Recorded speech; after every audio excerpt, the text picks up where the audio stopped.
I'm Tamis, and I'm Miss Florida International America with Don Reese and Hollywood Connections. Today I'm here with Jackie Arredondo. Hi, Jackie. Hi, Tamis. How are you? I'm doing good, and you? I'm great, thank you.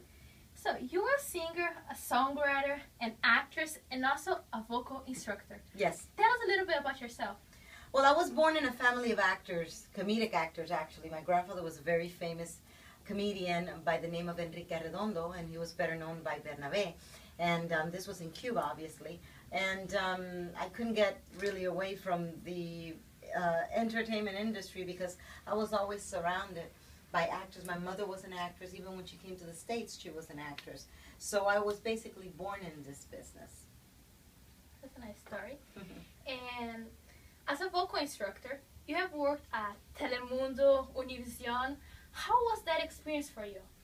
Telemundo was actually, I think that the most exciting time, one of the most exciting times of my life, because it was when I got the chance to instruct the first reality television competition for the Hispanic networks in the United States. There was American Idol, but there were no competitions in Spanish. So I basically was the pioneer instructor, and I paved the way for the rest of the instructors that are instructing today for reality television.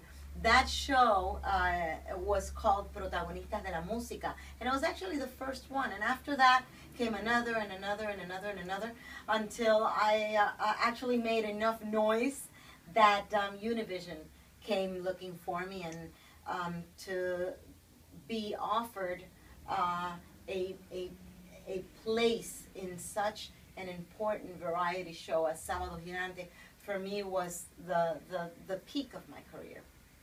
That's nice. Gotta make your way through. That's right. And as a vocal instructor, as teaching all the students you have, how is it like the most challenging thing that you have encountered? The most challenging thing I have encountered must be when I trained for Sábado Gigante, a competition that is called Ídolos de la Canción. It's basically sound alike, look alike. So you have to sound like a famous artist and look like that artist. So for me, it's like training two people at the same time. I have to be very careful that the actual person does not come out in the imitation, and I have to take care of the imitation that it stays within all the characteristics of the sound quality, of the corporal expression, if they have facial expressions when they sing, any habits that that famous artist has. So, you know, it's like training two people at the same time. It's very gratifying. That's great. And you're also a singer, and you like to sing country music. What made you fall in love with country music?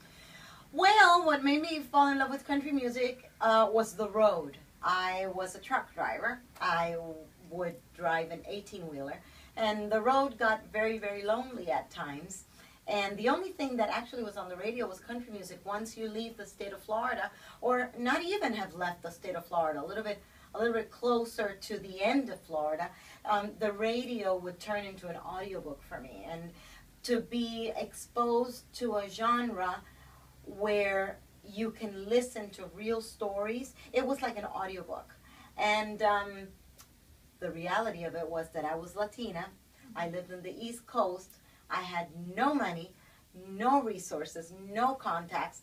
So it was a very far away dream for me until I started doing rancheras.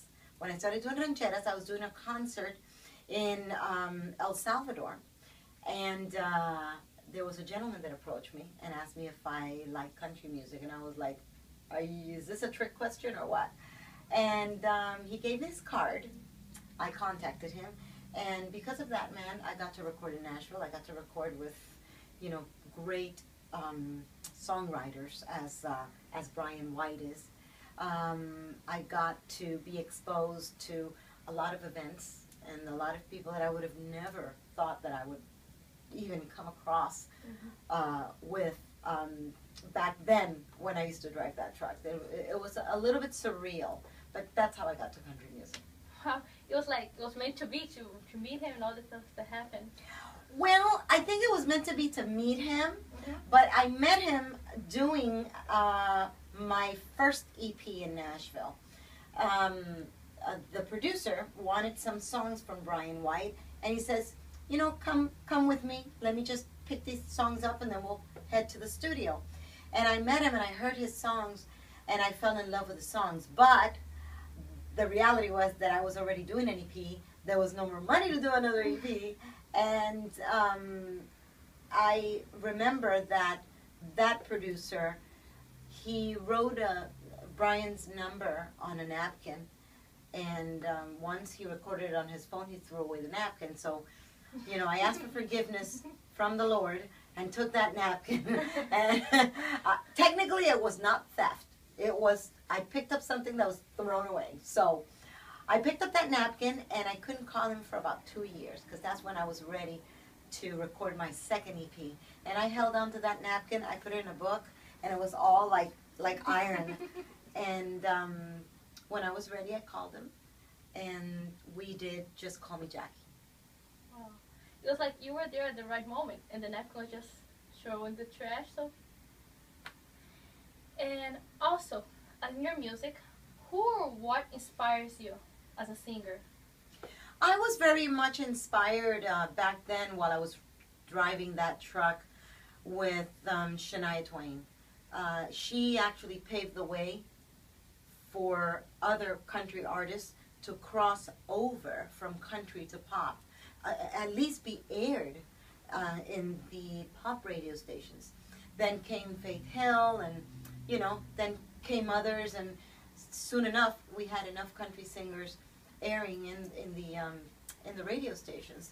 I was very impacted by the voices of Rascal Flatts, which is really my favorite group.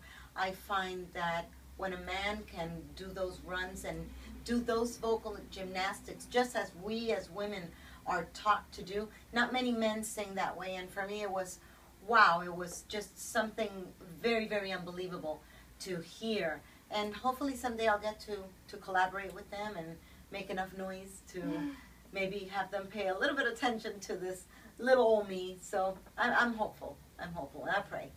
Hopefully. Because you also did two songs for their version, Despiértame, and you're also working on a tribute to them. Yes, Despiértame is the Spanish rendition of Come Wake Me Up. I am also in the process of finishing the tribute in Spanish from their greatest hits, at least some of them, not all of them, but some of them. I want to do at least a 6-pack EP with their songs in Spanish, and hopefully that's what's going to make enough noise for them to say, you know what, come up here and come sing a song with us. So I'm just, you know, I'm praying to God that happens someday.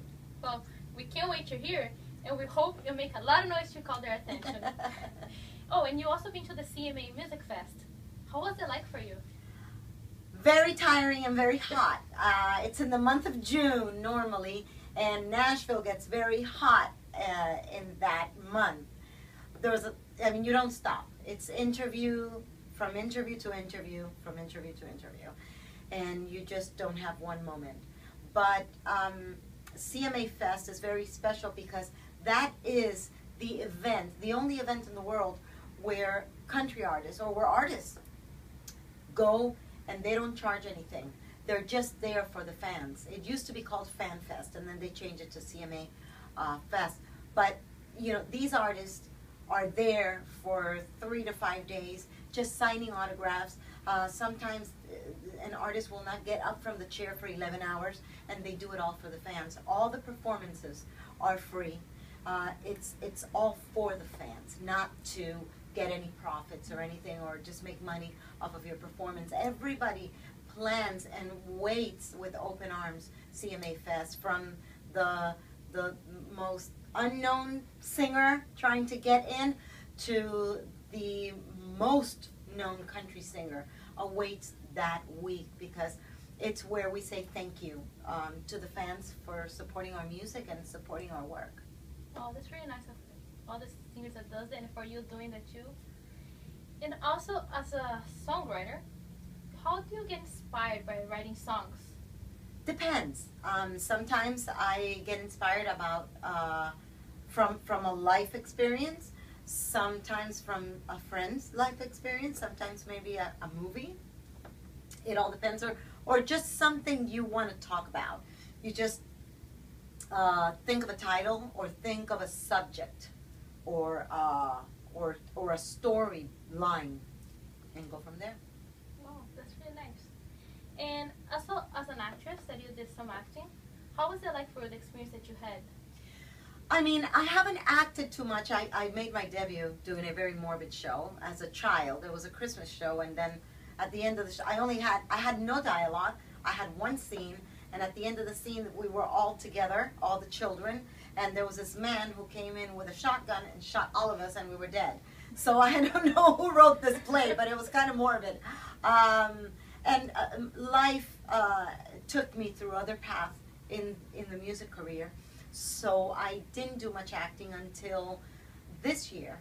In the beginning of the year, I wanted to do a tribute to my grandfather in one of his original plays, and I wanted to act with my dad.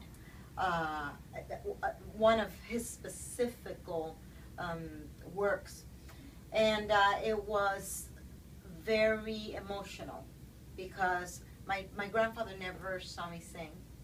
And it was like, you know, if you're here, you know, this is for you. And I got to act with my dad, which was really special. I mean, we had collaborated in a lot of shows, but separately. You know, he would act, or I would sing, or I would be the presenter, and then he would be something else. But we had never really had characters in a play. And for us to do that with one of my grandfather's play was historical and was very touching. So that I did get to act with your father. Well, if someone wants to get in contact with you, to hire you to sing or as a vocal coach, how can they get in contact with you? Well, we're in Miami, Florida. We also do lessons through Skype or FaceTime if you're away, or if you're in another country, or in another state. But if you're in Miami, or you just want to get information, you can go to my website, www.JackieArredondo. It's ARREDONDO.com. JackieArredondo.com. Facebook is Jackie Arredondo Country or Jackie Arredondo Music. And our phone number here in Miami is 305-433-0473. So if anybody wants just information, doesn't matter, or just to say hello, my phones and my door to my academy are welcome for you. Well, thank you so much for your time.